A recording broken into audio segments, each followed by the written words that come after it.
You're listening to the AFTERBUZZ TV network, now the largest new media platform on the web, and your #1 source for after-show entertainment. Very good, Keith.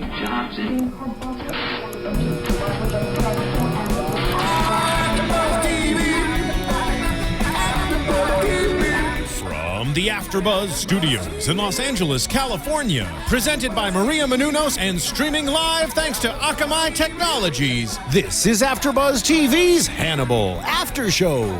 We'll break down tonight's episode and get you all the latest news and gossip. And now, another post-game wrap-up show for your favorite TV show. It's AFTERBUZZ TV's Hannibal After Show. Yes. Good choice. Good choice. Welcome to the Hannibal AFTERBUZZ After Show, the supreme finale of our podcast, as well as Season 2 of Hannibal, a fantastic Season 2 of Hannibal. And if you're watching us on YouTube, you'll know that we're joined by the lovely Joe Sanfelippo. Nice to be here with you guys. And we're also joined by Julia Cearley. Hello, everybody. We're also joined on the couch by Nando Velasquez. On the couch. I had to be on the couch because I had to hold a pillow after this episode. And like again, and the person next to me is not Nando, but someone a lot better looking. So much prettier. And probably smarter. I agree. I totally agree. We have the lovely Martha De Laurentiis here. Woo! Thank you for joining us for the second in your annual appearance on the finale show. That's right. You were here for last June for the finale, and now you're here for this finale. And now that we know we get another season 3. We get a season 3 pickup. Yeah. You'll be here Yep. next year for Book the it. finale. That's already it. booked. It's booked. So what a fantastic episode. I didn't think we can top the penultimate, but wow. Now, Brian Fuller promised us a bloodbath. We got a bloodbath.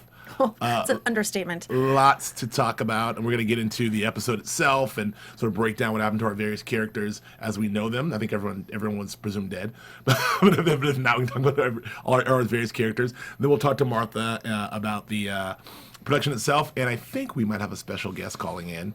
So we'll see. I'm not going to say it because I might jinx it. Just in case. Don't jinx it. We might have a special guest calling in. But first of all, let me just go off book for a second.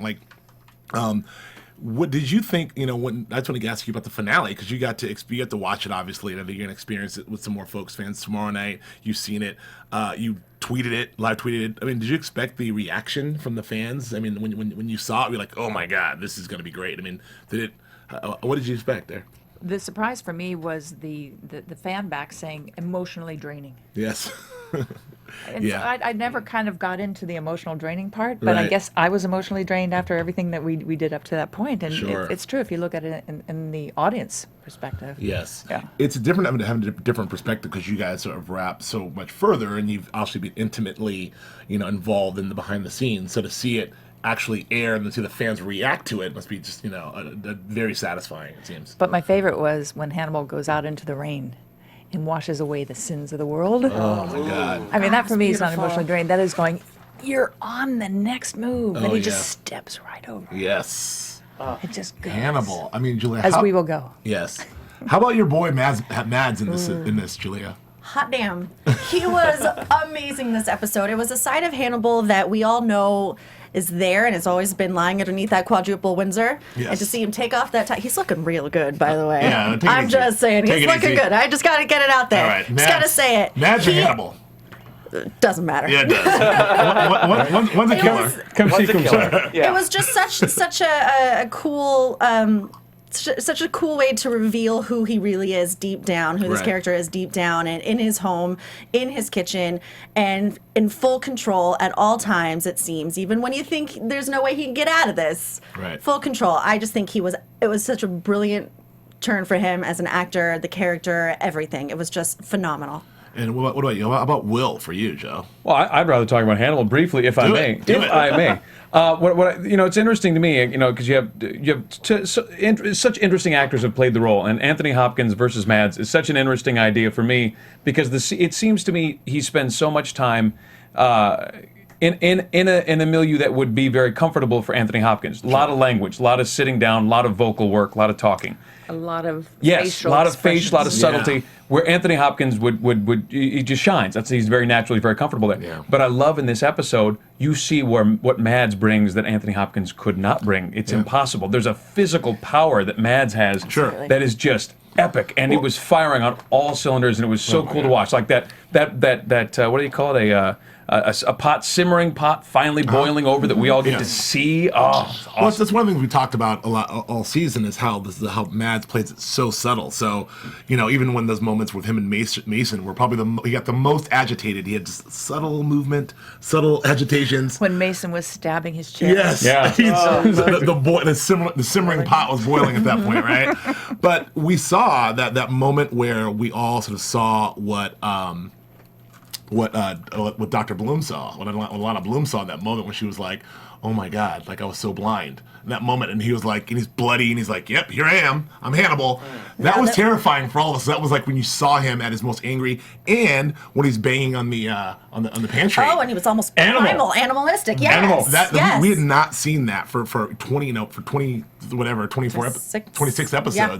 We had not seen that side of Mads or Hannibal, and that was fantastic. But yet still composed. Yeah, absolutely. Through all that. Still composed, bloody and knife in hand. I mean, to see him, well, first of all, just seeing that fight scene with Jack and Hannibal again. Yeah. I'm just admiring it, especially in the tone that it was in this episode. It was just so masterful, just watching that, and then seeing exactly the moment when Alana walks in and you see Hannibal trying to bang down that door to the pantry, and then just compose himself. Just moments like that where he just changes on a dime. It was terrifying. And not even that, just the moment when he recognized the smell of Freddie Lowndes on the wheel. Yeah. Freddie. And seeing that change in his face. It's just those moments are so precious. And I felt like it was definitely just him unleashed. He takes the tie off, and this is the real him. That's what it's all about. And that's what it's all about. And it was just so beautiful it was like a ballet. That last 20 minutes, a ballet of blood. It was really intense. It was that line that he says to Will at the very end. Now that you know me, see me. I feel like that was also an homage to the audience as well. Now that you know me, now you can see me. Yeah, which makes me so excited about the possibilities for season 3, because we all know. He's presumably off to Europe with Dr. Bedelia D. I can't. He's been working on this all season long. I've been trying to pronounce this. Very sad. That was really good for you. He's been doing vocal warm-ups like Will Ferrell and Anchorman. Speaking of pronunciations, now that I butchered all the French pronunciations last season, and I butchered all the Japanese pronunciations this season. But this episode was called Mizumono. Which is what, Joe? It is a seasonal dessert, maybe fruit, confection, ice cream, or cake. I see. And what did we have? I believe we had blood. Sauce. We have the sauce. We have a nice dark sauce. So let's get into a little bit of the episode, because I think we have a lot of. I mean, do we feel? I know the answer to this already, but do we feel as a group? Do we feel satisfied in terms of the conclusion of what we've seen this build up to? I vote yes. Julia, do you feel like we have we have pretty much all the answers we needed to all of our characters, except for maybe Miriam Lass? There's also I was satisfied immensely through this episode, especially because I was right about Abigail Hobbs. Yes, you were. Why is it me versus you? I don't know how this turned into a competition. Because you said something about her shirt. But it is interesting and worth pointing out. That Julia has been almost 150,000% correct, and it is worth pointing out. Give or take. At the end of every episode, we do predictions, and then we predict for what we think is going to happen. And Julia has been right almost every single time. She predicted. She kept track of the bodies. Yes, she predicted Abigail's I love still the show, man. alive. I love the show. And then if she's not right, then I'm right with her. Yep. We know who's wrong because he had to wear a nice yellow blouse. So Easy. Did. I remember. Did you see that? I did, of course. Did you see that? I retweeted it. Yes, she It was a lovely We tank matched the that he found. microphone. What's that? It was a yellow shirt, not a pink one. No, it was a was lovely yellow. tank. Yes, Oh, okay, it was yes. with ruffles Yes. Well, indeed. and a tremendous amount of chest hair.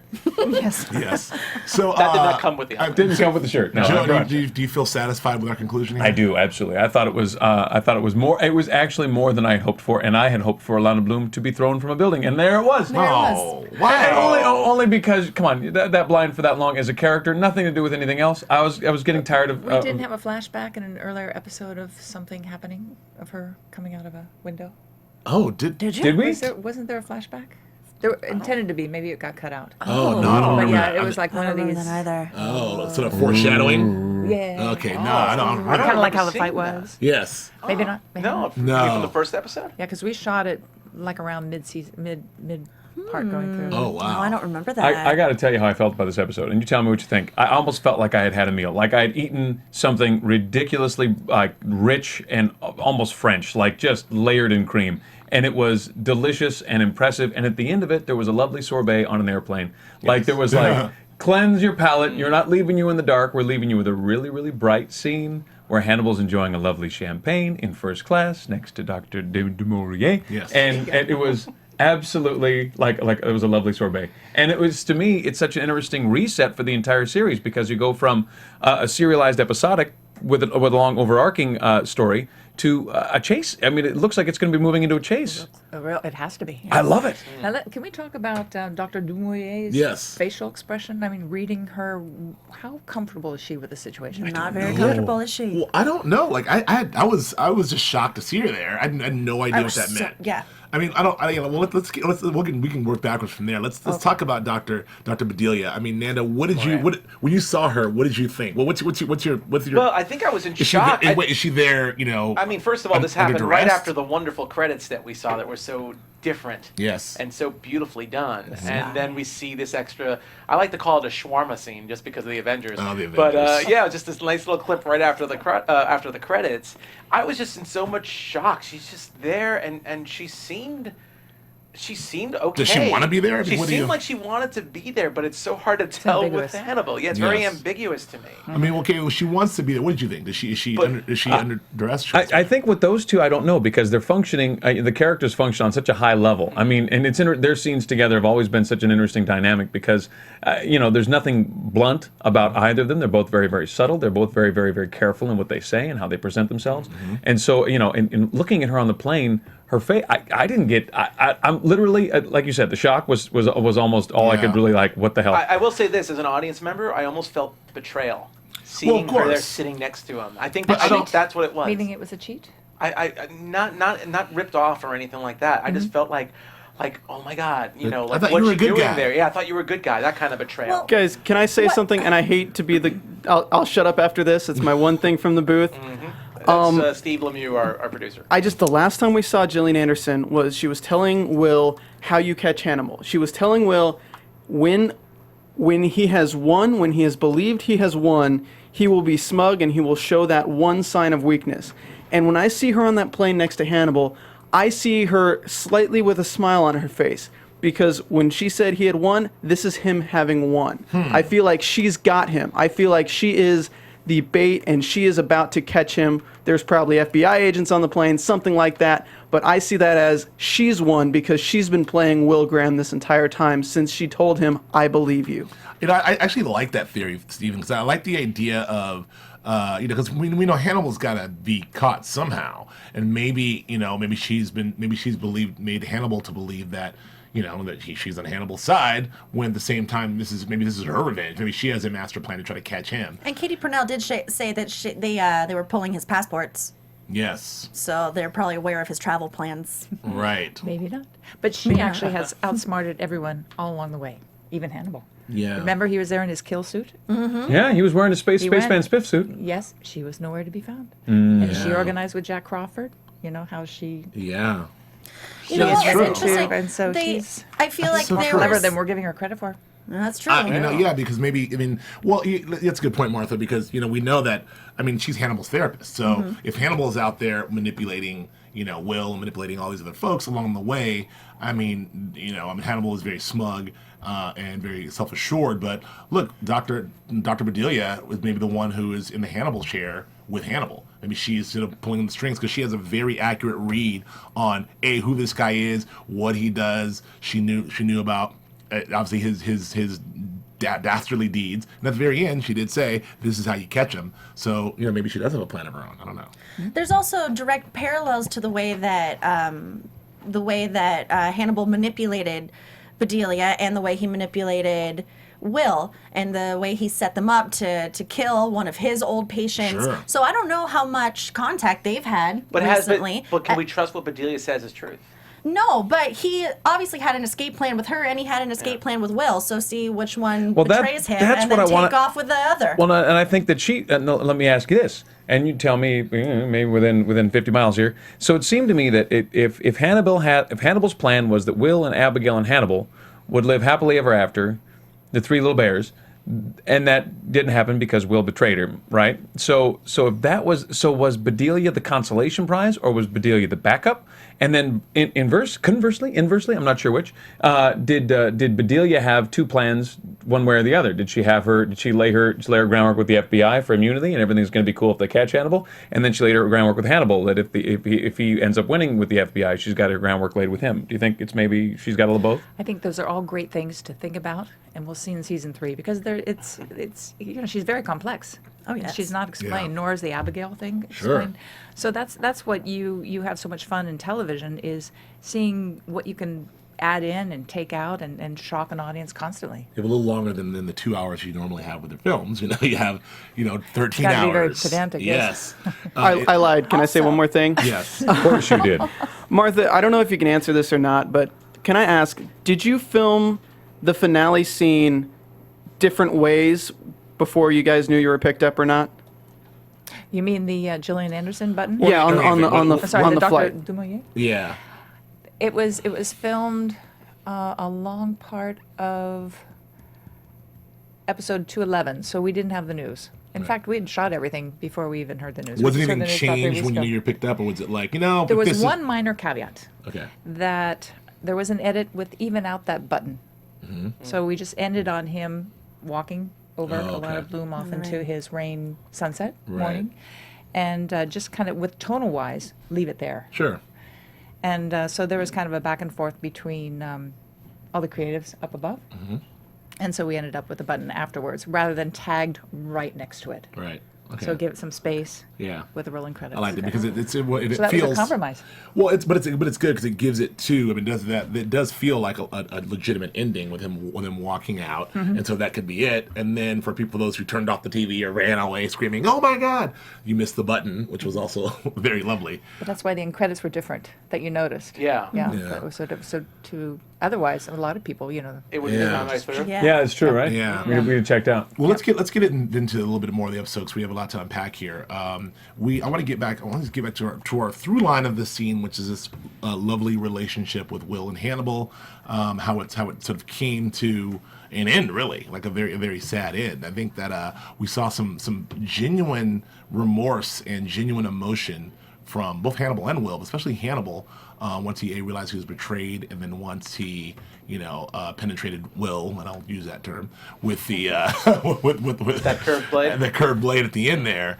That was an oddly touching scene for someone who just got gutted there. I don't know. I was really. Well, he went for the physical contact first. There was that very. What was that? The intimate embrace. moment. No, it was a full he embrace. had already done that, and then the embrace. And And then the embrace. Yeah. But Yeah. I thought he touched Did his he touch neck his first. He face? touched his face first. He does. With one yes. hand, and then with the other hand, he gutted him. Yes. And then there went the embrace. But it just, from that moment, because that moment was oddly very, very personal and very close. Yes. And then to see it really turned into gutting him.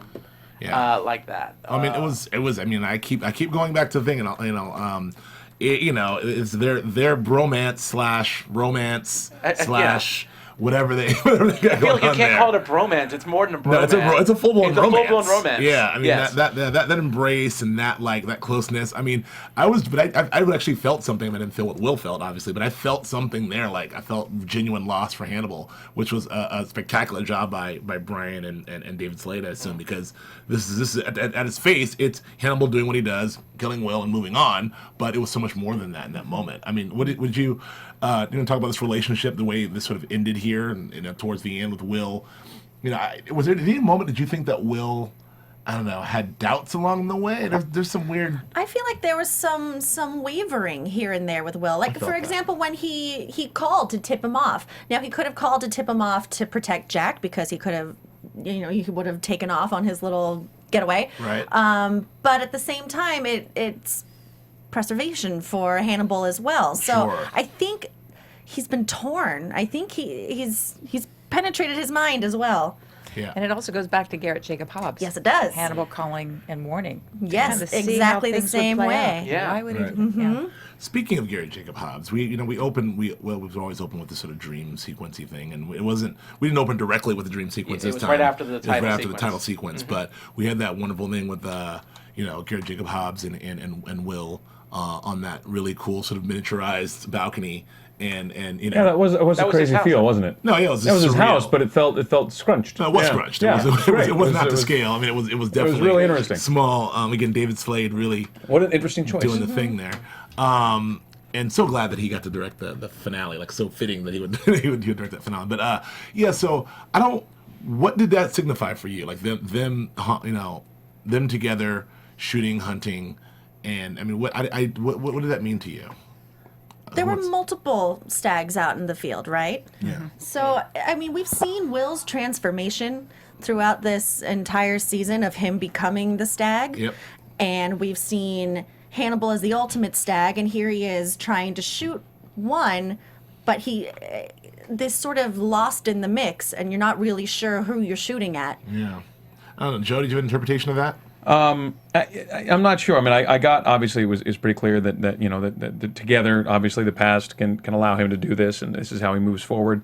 And he's obviously he's getting personally peaceful with what he's going to do to Hannibal. He's got to get himself right with it. Obviously he screws it up, but it's interesting to me because I guess if you take that with the other dream sequence or quasi dream sequence in the episode where the stag is dying as Will is dying. So the question is, to me anyway, is that stag Will the killer that is dying? So when Will comes back next season, he's reborn as not a killer. Does the killer in him die? What is dying? You know what I'm saying? Yeah. Like, I mean, we don't I don't know. Yeah. And don't say when Will comes back. We don't know what's happening, man. Well, I Who don't lives or know. dies, bro? I don't know. pretty It's pretty sure. crazy. Nando, how did you interpret that? Well, first of all, I agree with you on the end shot with the stag. I feel like if Will is returning, I feel like that this is the death of the stag that's been haunting him Right. For this entire season, especially. Or his becoming. Yeah. Or his becoming the stag that's been getting at him. Right. As far as the dream sequence, what I loved about the dream sequence was I felt like seeing Garrett Jacob Hobbs there was a return to the beginning, how it all started. Yep.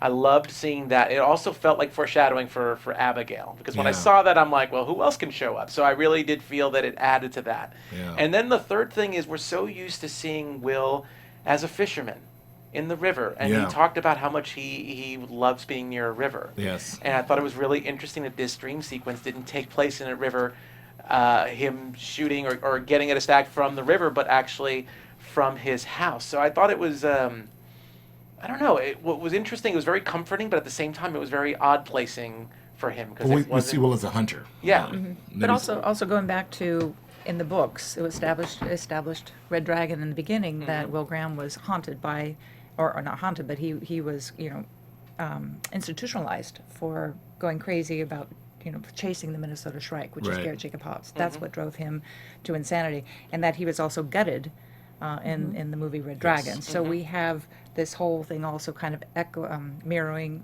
what's to take place Sure. in the future. Speaking of like going back to the beginning too, I want to just point out a little bit of a kind of comparison here that in the first season when we first meet Garrett Jacob Hobbs, it's Will teamed up with Hannibal and Hannibal calling Garrett to say, hey, they're coming. And now it's technically Jack is going after Hannibal and Will is calling Hannibal to tell Hannibal, hey, they're coming. And Garrett Jacob Interesting. Hobbs is right before that as well. Interesting, interesting comparison. And so I want to do this whole thing with Jack because, and Return of Bella. I mean, I don't know. She's Gina Torres, man. She's just acting it up. She can do some acting, can't She's she? good. She's good at acting. She's good at acting. God, man. What do we call them? Top Gun actor.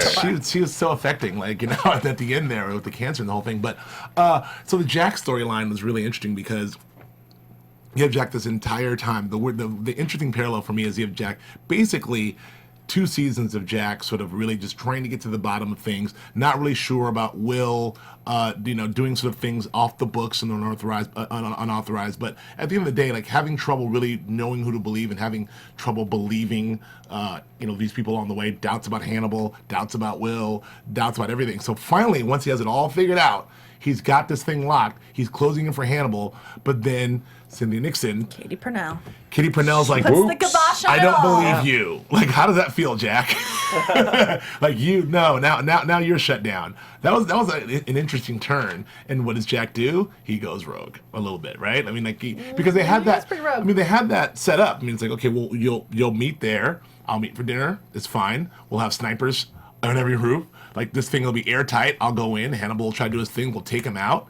But it didn't work out that way. It didn't. It just drives me nuts because we almost had him. But he had to follow through. He had to try anyway. Yeah. He was desperate. He was desperate. Well, I also both think were. that that's part of the reason why Will ended up warning Hannibal was because once he found out that they were after him and Jack, he realized not only that Jack didn't have backup, but he was cornered. That this was going to be a battle to the death either way, and this was his way of saving Hannibal and saving Jack. Right. I felt, but still, again, it's that whole ambiguous, like like, does he really want to bring justice? Jack obviously wants justice. Does Will really want justice? There's still that little ambiguity. That's the argument you and I have had all season long. Is I don't think that Will's interested in justice anymore. I think that like for me, that shot in the kitchen where he didn't take where he had the gun to his head and he didn't pull the trigger. Mm-hmm. I mean, that makes the entire season possible, obviously. And from an intellectual standpoint, of course, we have obviously the show cannot continue if Will blows his brace off, but.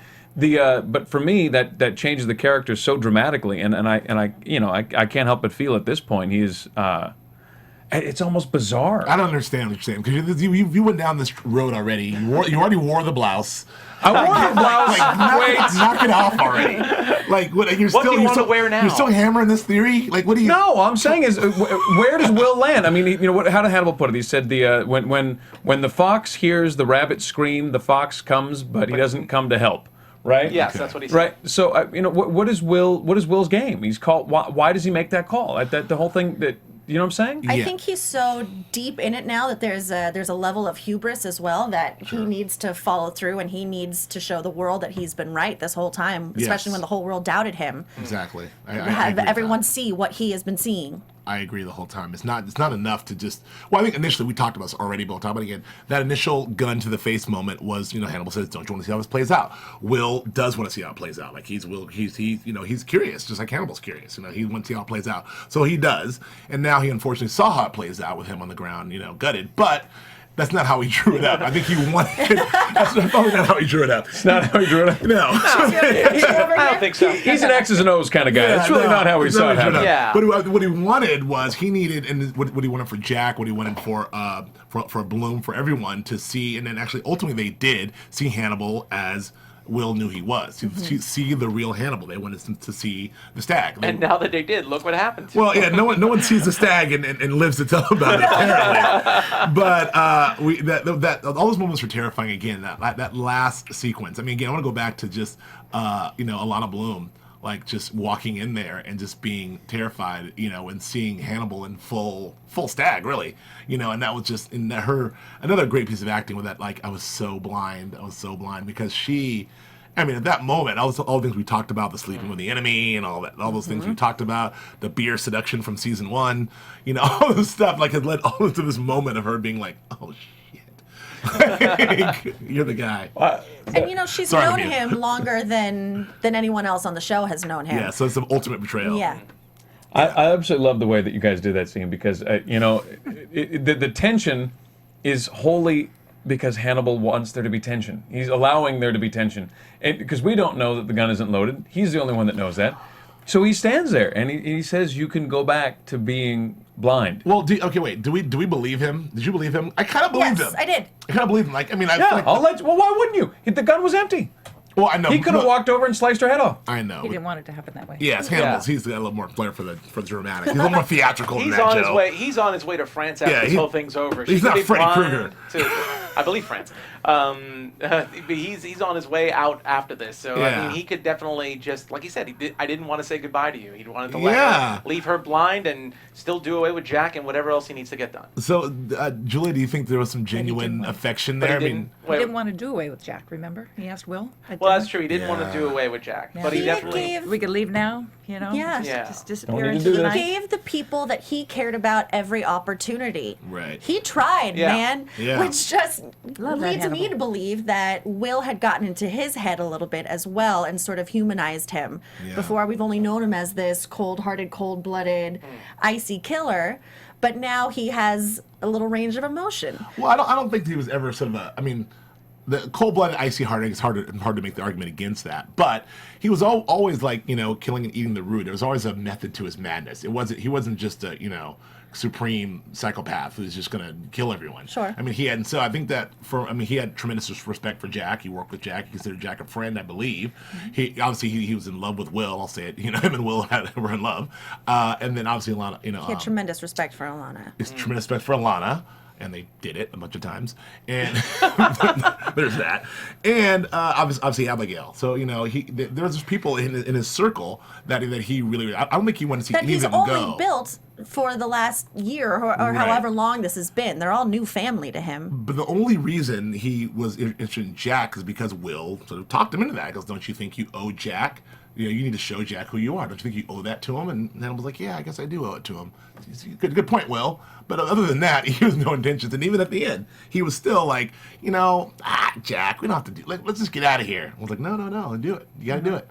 So I don't know. It's interesting, but again, he let everyone have it except for even But he even gave Abigail. them a chance. Abigail, he didn't really give a chance, but it was more of a punishment to Will. It was the only way to hurt Will. Yeah. The biggest way to hurt Will was see what I had waiting for our new world. He took his ball and he went home. I mean, he had a great playtime plan for the three of them. They were going to be a family. They were going to raise little killers together. Who knows? But but with the betrayal, I mean, and so that it was punishment. That was the consequences of his betrayal. What do you think of Abigail being the straw that breaks the camel's back with everything being come to light? Because the whole reason Hannibal found out about Will's betrayal was smelling Freddie Lowndes on him, and the whole reason he went to Freddie Lowndes was to ask her to not write about Abigail. Flippin' Freddie Lowndes, man. Yeah, wow. How much perfume does that woman need to wear? I mean, really. That was. I thought they didn't like each other. Why are you hanging out with her? Also, it's a very interesting, very lovely. I mean, I want to talk about the visuals here. I mean, David Slade, just the visual personification of that, the smell and that zooming out from that red hair, and then just a red, bloody dead Freddie Lowndes, and then her eyes open, and then this is a very great realization. Did we get enough screen time of that? Because it happens so fast. No, I thought it was beautiful. It was extremely well done. I actually rewound it. I could rewind it twice, and I was like, "Oh my god!" Yeah, see, but it's almost like you miss it. But it was so well done because she opens her eyes, and then it was like, "Oh, blue eyes." Yes. Oh man, it's beautiful stuff. And I love those. That we have. Will with the Will's superpower is the pendulum, boom, boom, boom, and Hannibal's superpower has been the smell, as we've seen him use so many times, sort of solve he's crimes. got this palate, obviously. He's got this amazing palate that he can super recognize. refined palate. Yes. Yeah, but he can smell it. And every good gunpowder and Lana Bloom. Every good foodie knows that you use all five senses when you eat. That's right. Is that right? Mm-hmm. Yeah, absolutely. You smell your food just as much to get the aromas and such. That's right. Yeah. So like I said, I do want to ask you a little bit about the censors here and this last scene, because so much blood for network television. I mean, who knew the old man had so much blood in him? Well, just not only that. I mean, and neck squirts. I mean, like blood from Jack's neck, blood from. Abigail, that Abigail death God. was. Oh yeah. And the trajectory. Of My God. So I mean, That was a did juicy you? I wound. mean, This is America. God help you if you show a boob. But but 300% more blood than is in the human body. We're was totally great. good with Exactly that. right. so did you have any problems with that? How did that work out? And I would have thought as we were shooting it, we would have really paid attention to not overdoing the blood. Right. It just was all part of it. Right. And it was just slipping and sliding in blood and here and from all the characters. But Right. it at a certain point, I know you've heard this before, that we had to call out for more blood. That our visual effects special effects person, blood. because you got to pump all that in and take after take after take. Yeah. Oh my God, what is the cleanup pool, like it was- after well, each take? True, but it was dark, and so David Slade, Jim Hawkinson, Sure. lighting it kind of dark and moody. Yeah. So certainly was. Yeah, and that's where I think we got away with the censorship Sure, and it reminds me, it's the same thing that and probably cutting away. Sure, I mean like the cuts in the right, because I watched it a couple of times, and you like wondering like how do they? But it is the darkness and the cuts, and it's also like back to the second to last episode with Mason. I mean that was a particularly gruesome sequence with the face mutilation and the eating, but he was in the shadows. That's also in the Yes. shadows. Yes. Yeah. And then the blood, if you don't like blood, it looks dark anyway. It's Yeah. not like Yeah. it's not red. It's very much. We talked about how this is very much harkens back to what Hitchcock did with Psycho. With the Hershey syrup for the blood. So I mean, actually it's in black and white, so it wasn't red. But also, you never see penetration. You never see anything right. And with this, it was such in the shadows, and the blood was dark that at the end of the day, it's really your brain filled in the filled in the blanks. I would have to assume that there must be a Guinness Book of World Records thing for most blood on a network TV show. You guys would probably win it guys with are in that the lead. episode. Yes. I don't know if that's something we want to really tout. Right. Well, So when you started the show, was this your goal? No, I just feel like it's just I cannot believe how much I've seen more. It's just beautiful the way it was done. And a lot of that type of choreographed violence is with a knife, rather than a gun. So guns are particular too on air. That's a good point. Pointing, to a face. Yeah. You can't do that. That's a great point. Can't, yeah. So Really? Yeah, but that's an excellent point. I also want to just talk a little bit about the run up to. I mean, the Hannibals all know and want to know. We were all sort of on pins and needles a little bit about the season 3 pickup. We know, talked about 100 times how Brian has this sort of 7-season arc planned, and we all want to get to that get to those 7 seasons. How? First of all, I'll ask the same thing as I asked you last year. Was there a contingency plan if for whatever dumb reason NBC decided not to pick you guys up? Would we have? I mean, was there a contingency plan, or did we just think that it was going to happen? I mean, I don't know. Well, it would have happened, but perhaps a different model. Right. The way that having NBC being a major network Sure. also embellishes the partnerships that we have and the timing that it comes out. So it all Right. kind of comes into that package is satisfactory to satisfy our budgets. Right. Now, if that one piece or 2 pieces fall out, or it's done in a different way where the upfront cash flow is less, Yes. the budgets would be less. Right. So that could limit perhaps where we would travel, Right. or the paradigm of what it would be. But there is definitely always. I mean, it just makes sense with the characters, the way we leave them, to what we go to. And then once we start with the book Red Dragon, which is such a fabulous Sure. take, and then having Brian and Steve Lightfoot's take on how that will be told, because it won't be straight from the book. So that, it's there, Yeah. and we have our actors. Yeah. So it's... I mean, and it's great. I mean, not to get too much on the business side of things, but the paradigm has changed so much in terms of what networks require, what ratings are required to make things continue, budget wise, the different partnerships you can have to make things viable. It seems like you guys have hit a real sweet spot and able to do a real quality looking show, but still get in budget wise to not make it something that is too unwieldy. I mean, that's an amazing feat to be able to do that. And I think it's really kind of worked for everyone the Friday night that we've had. Yeah. Because it being kind of, quiet Friday nights at 10 o'clock, we were perhaps, able to get away with. A lot of people watched it later on DVD and video on demand. But also the bar was less. Yeah. So It's good to have that bar. Well, and it's, like I said this last year too. I mean, network, the standards are so high ratings wise. I mean, like I said, if you woke up with Mad Men's ratings, you'd jump out of a window. You get Mad Men's, this big hit. But it's it's really amazing that you guys are. I'm so happy that we got this season 3 pickup. When did you find out? As soon as we all found out. I mean, how soon to when you knew than we all knew? we found out minutes before you all knew. Oh, really? Oh, really? It was a Friday afternoon. I know I had just gotten to North Carolina, and our group at NBC got us all on the phone, and at one time, and they were all in the room, including the head of publicity and marketing. Oh, wow. And they told us we're going to renew. Oh, yeah. So I was just like, oh, do they get the whole room of execs and everybody in the room to tell you that they're not picking us up? So what are they going to tell us? Cool. All right. So Brian was in the mixing room. I was in North Carolina. Katie O'Connell was coming out of a pediatrician's office because she had just a little infant baby. And so we were all kind of, just all going. That was great news. Yeah, that's a big But sigh then relief. Brian said, "Can I tweet it? Can I tweet it?" Well, they NBC first had to do the proper release, which was minutes right after, and then the Twitterati. Yes. Twitterati. Can I ask a question about that? And I don't know how this works. Do you get an idea up front? What are you looking at budget-wise for next year, more or less? I mean, are we going to have some exotic locales? I mean, because it seems like we're going on a European vacation. Well, we have to go somewhere where he can live his certain style that he's always going to live. So where would that be? Also, he's got to live out in Romania. the open. Everybody keeps saying Romania. Why? I hear you can do what you want. I don't. Well, that's true, and they do. But is it? It could be because he's got to live in plain sight, and kind of. We're not going to tell a tale that he's Right, skirting through. Lurking in Yeah. the shadows. Right. So it'll be interesting to how we do unfold that.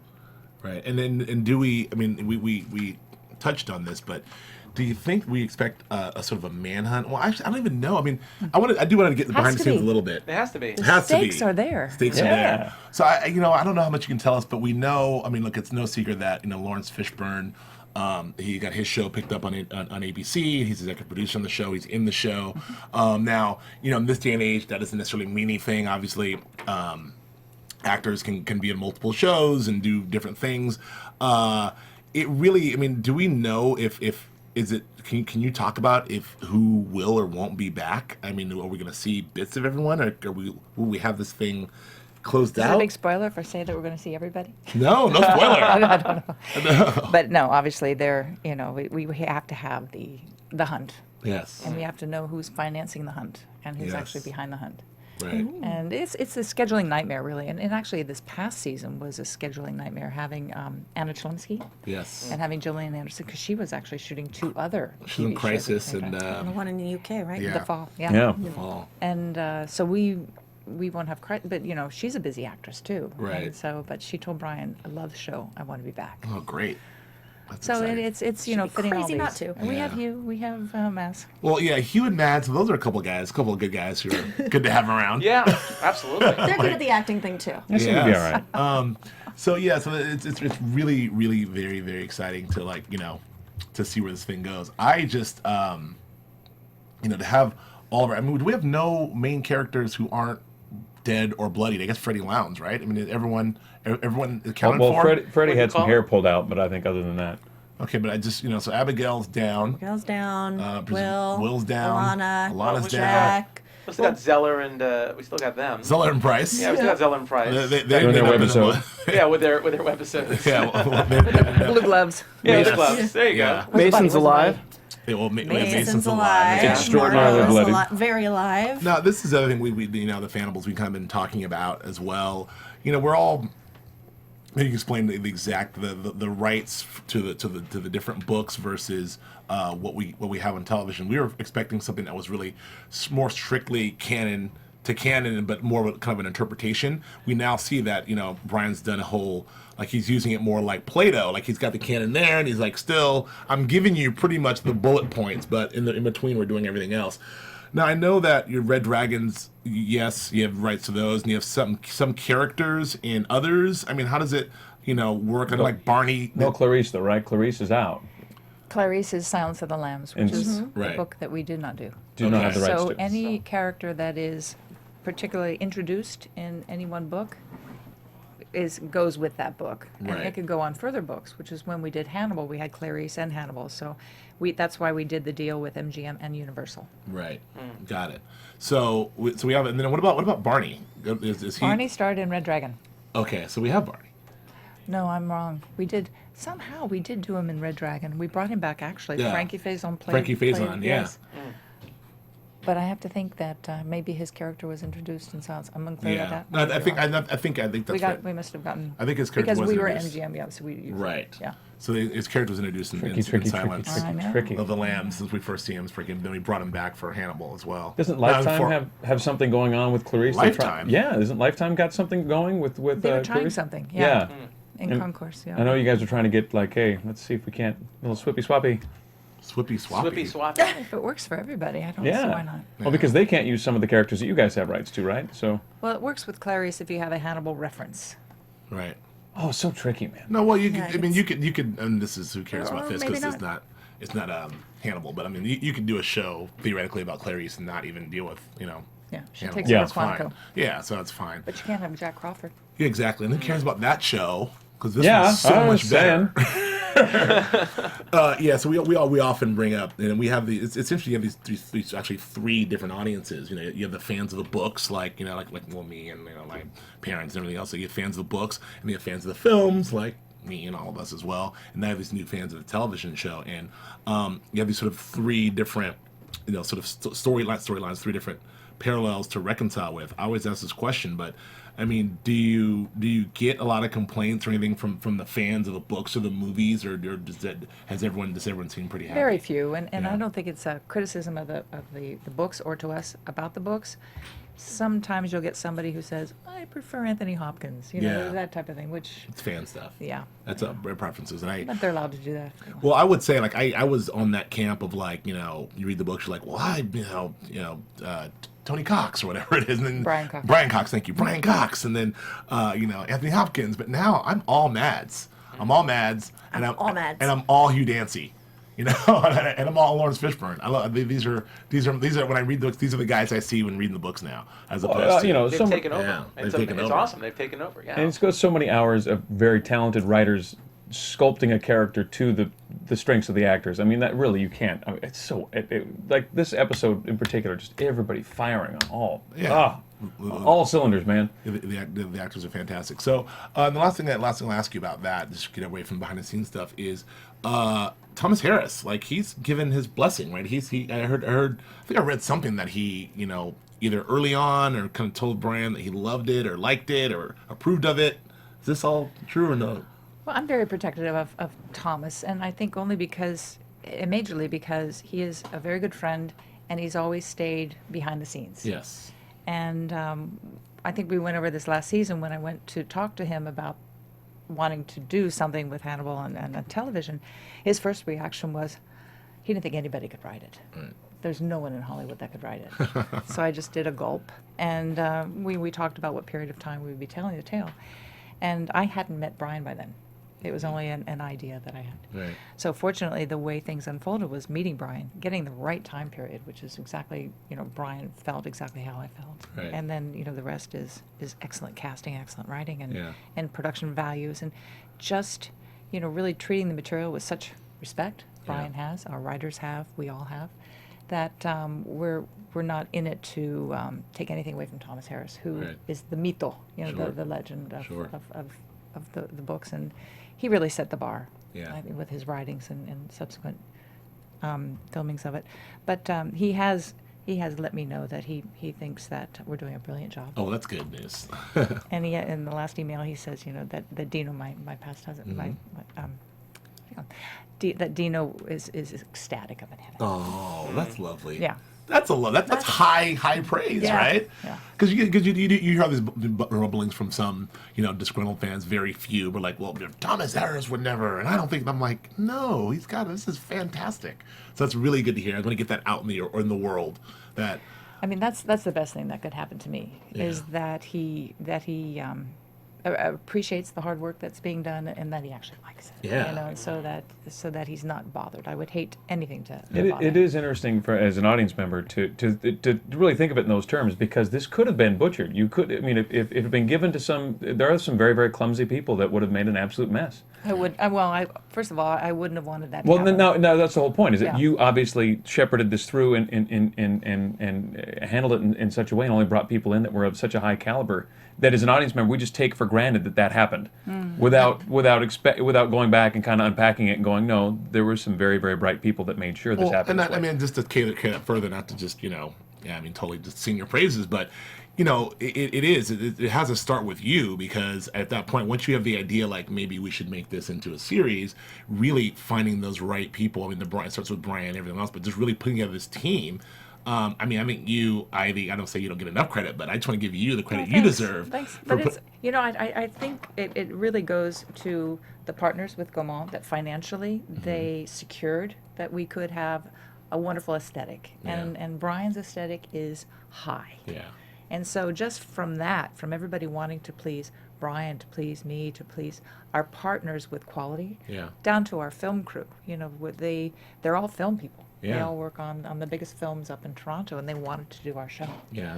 And so that says a lot for them to, give up films coming into town to do our show, because it's all part of this this really cool feeling of making it happen. And you see that on the screen. I mean, we talk about this often. There's nothing on. I don't mean this is not hyperbole. This is nothing on television that looks like Hannibal. Like when we saw the season premiere, it was just like nice, warm, like, oh yeah, this looks great. We're back because visually, there's nothing that visual language that David Slade and Brian and you guys did. Like, it's there, and also it ended with that. I mean, we didn't talk about this that much, but I want to give a shout out to David Slade because this episode was beautiful. Again, just beautifully shot, and what's the Jim DP? Hawkinson. Jim Hawkinson. I mean, like, just a fantastic looking episode as well. I mean, I was really very, very satisfied. I like your French meal is a good analogy.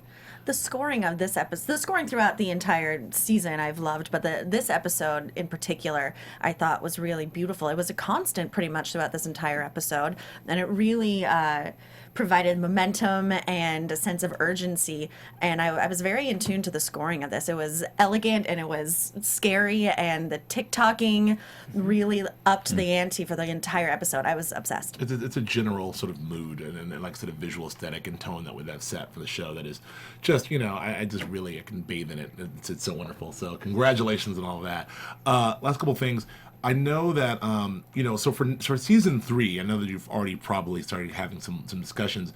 Is the goal to sort of like, well, we want to maintain this level of quality, or is it like we want to, I mean, do you feel like, because I feel like if you guys can just maintain, what you've done in season 1 and season 2, if I get more of that in season 3, I'm happy. But is there a pressure to sort of say, well, now we've got to turn it up a notch, or is it just, how do you feel though? I think we're always thinking we have to turn it up a notch. And it'll be interesting the next episodes where he's out. Yeah. Even though he was out in Baltimore, but he wasn't caught. Right. So now he's out, and also things have to happen. So we've got to keep this bromance going. We still have to have this link because he's not going to be in Baltimore where Will Graham is. Right. And we're going to do a nice dance. Yeah. And we're going to have then the whole thing with Bedelia, and we're going to have crime, and it's how tonally to keep in the same amped up suspect of a tone, but yet again, amping up so it's unexpected. What are the challenges that you're facing production wise for this next season? Because obviously he's going to be out of Baltimore. That's the biggest challenge for me, I think, is once the monster's out and you see him, he's not as scary. So how do we keep him scary? Because it's, even though as we were talking about how likable he is, how we love him, and how empathetic he is, yet, what is he doing? Are we going to give him grace? Are we going to kind of forget what he's done? No, we can't do that. It's also interesting because Brian Fuller talked a lot about how a good way to sort of keep the cost down. A lot of tricks they do is there's a lot of these wonderful sort of 2-person scenes that are like a few pages long, and they're all just wonderful. And then when with Hannibal out in the world and everyone, it opens things up. So I wonder if we'll still be able to get a lot of those intimate, mano-a-mano scenes. That'll be interesting to find out. I mean, I know you can't tell me, but like I just. Well, that's a really great point, because when you're in that cocoon, essentially that is a centralized location. You can do that, and whether it's a jail cell or the office or the whatever kitchen, it is, you've set the dinner locale. table, Absolutely.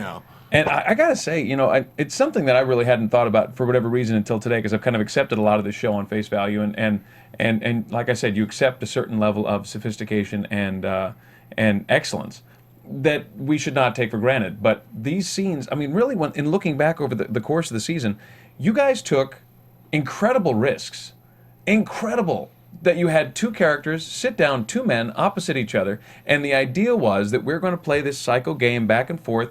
I'm going to pull out of you what you don't know is in there. You're going to pull something out of me that I don't know is in there. And we're going to count on American audiences following this, being interested in this, and investing in this. And it worked. And that's a testament to the writing and mostly the writing, I'm going to say, because it worked. And I honestly, from my point of view, objectively, at the end of it, I think it ought not to have.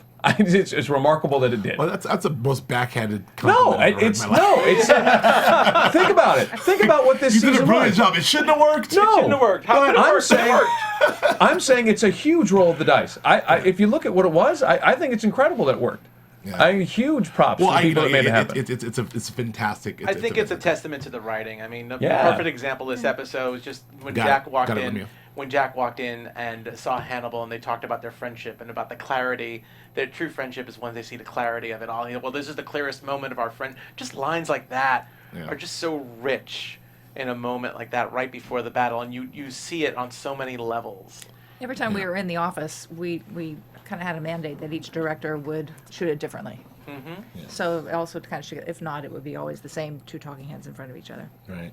So before we get out of here, I just want to ask you, like, you know, last season we talked about this too, but like, what are we gonna do? What are Hannibals gonna do for the next, you know, year while we wait? I mean, you know, what any plan to keep us our community going online here? Are we on board doing this? Yes, yes. We're not doing all right. Well, we gotta. I love the Hannibals. I mean, I know that you have, you know, I know that you have. I was gonna say, well, you got Comic-Con's Oh, gotta be here a we part go. of it, right? Here we go. Thank you. But on the nose, Comic-Con. Yes. Come on. Yes, we'll all be at Comic-Con again. right. And now we have merchandising. Oh, Now, yes. season three, Merchandising. merchandising is going to loosen up a bit. So we'll Oh, have all these good. great things. They're Great. announcing some great things. Thanks. But you're right. We do need to keep the show alive. Yeah. And as you know, Brian Fuller is all over that. Oh my as is God, he's- NBC Hannibal. Sure. And I am, and my Yes. company, and Loretta, and some of our key They're cast. very, and very crew. active on Twitter and very. So it's important for us too to keep everybody engaged. Yeah, so we'll definitely we'll do something fun for Comic-Con as well this year and get it hope going. so. We will. Well, that's all. I mean, anything else you want to add? Anything else coming up, or anything else you want to talk about before we get out of here? Tomorrow night, Tomorrow night, that's right. We have the Deadline Hollywood screening. Screening last episode. Yeah, we're screening last episode, and that is well, for listeners real time. That is what's the date today? I have no idea. Today's 27th. 28th tomorrow. So 28th 28th tomorrow. That'll be a lot of fun. I know for we're- our Emmy campaign. Yes. Emmys. Emmys. Four plus Emmys. Do we have Emmys, anybody Emmys. out there that just says yes? For we your want to nominate consideration. you. Yes, I mean, if you do, I will personally. I'm going to make a threat again. I will personally go down to the Academy of Television Arts and Sciences. If you want to see Joe wear Right there. another yellow shirt, I want to talk to Mr. Emmy. Where is he? I'll be right there on Lake Shim, in the fountain, shirtless. For those of you who don't know, Joe's a big man. He's a large individual. I will have my own Emmy campaign. I hope that works. It may not work, but I hope I don't do more harm than good. But We can wrap you in one of our pieces of artwork. okay, yes, Whoa. yes, I'll be there in the. You can wear the fountain. quotes. Like yes, On your exactly. stick pack. I'll climb on top of the golden One per fountain. pack. Oh my god, I love this idea. I will bail you out the first time. right. The second time you're on your own. No, tomorrow night we'll be covering that. We'll be there as well, and it's gonna be a lot of fun. And listen, Martha, thank you so much for coming back Thank again, you, Joe. Thank you, Joseph. and thank you Thank for you, Julie, and thank you, Nando. yes, and for a wonderful, wonderful season.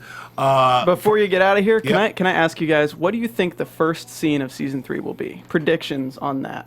Hannibal on the plane. Oh, let's do some predictions. Thank you. Yeah. There it is. All right. I think we've seen that.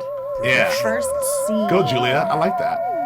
The first scene. The first scene will be with Will in a hospital in recovery because he's not gonna die. Yeah. He's not gonna die. Right. Not my Will. Joe. I can see Hannibal walking outside of his Romanian, Romanian, of his course. Romanian castle with a lovely glass of wine in one hand. His shirt is open. He's not even wearing a tie, and he has a cigar of some sort in his other hand, and he's enjoying the fresh air of Romania. Romania. The Romanian air is good air. I see open up to classical music and starting off with the food porn that we are so used to seeing. Yes. Him at work chopping up maybe some more exotic dishes since he's someplace else in the world. What kind of cuisine are we gonna have next season? Do we know? Yeah, what are the Romanian. titles? Cuisine. It's not gonna be French. Of course. Steven, I'll ask you. Spagnolo. Steven, what do you think? Okay, so I want you to close your eyes and imagine, because I'm going along with Joe a little bit with a little added twist, though. So I think you're going to see him walking through the streets of Paris, going into his own area with this great chapel. He walks in, there's a gigantic library full of books and everything. It's very high class. And then as he gets down, he sits down, starts reading. You see it cuts out to him in a jail cell with the mask on.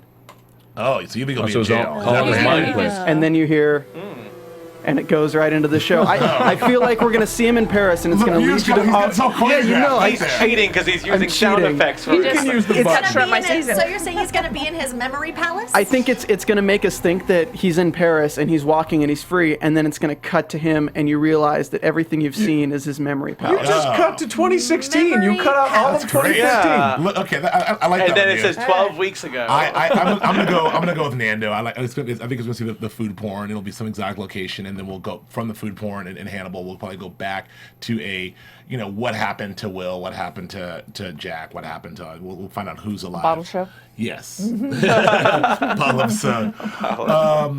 And I think that'll do it. Martha, tell the folks where we can find you on Twitter. So I am at Neoprod. I don't know how I came up with that, but Neoprod. Yes. And you guys? I'm Joe Braswell. You can find me on Twitter and Instagram at Joe K. Braswell. Nando. You can find me on Twitter at Nando Vel, Nandovel. And Joe Flippo. You can find me on the Twitters at Joe Flippo, JoeFlippo, and my website is josephsanflippo.com. One day Joe's gonna get Instagram. He's gonna Yeah, One day, 'cause fine, he was fine. One hot day. in that tank top. People loved it. Julia. Find me on Twitter and on Instagram with my name, Julia Cearley, JuliaCearley. Hannibals, thank you very much for another fantastic season. We will see you. You guys know that we're having some problems on iTunes, so this will be up on iTunes eventually, but we'll see you mostly on YouTube. And thanks for a wonderful season. We'll see you next year. I gotta say, I love listening to you guys recap this every week, and I've had to keep quiet this whole season, but I absolutely love this show so much. Oh, thank you, Lemieux. We love you too. And he really doesn't do that. So Yes. it must be true. We'll see you next season. Thanks. From executive producers Maria Menounos, Kevin Undergaro, Phil Svitek, and the entire AfterBuzz TV staff, we would like to thank you for listening to the AfterBuzz TV network. To watch or listen to other after shows and post comments or questions, be sure to visit AfterBuzzTV.com. I'm Sir Richard Wentworth, and this has been a presentation of AfterBuzz TV. Buzz you later. The views expressed herein are those of the hosts only and do not necessarily reflect the views of AfterBuzz TV or its owners or principals. Thank you for watching AfterBuzz TV on YouTube. For more of your favorite after shows and interviews, subscribe to our channel here, and be sure to share your opinion on the episode in the comment section below here. We'd love to see what you guys are buzzing about. Thanks again. Buzz you later.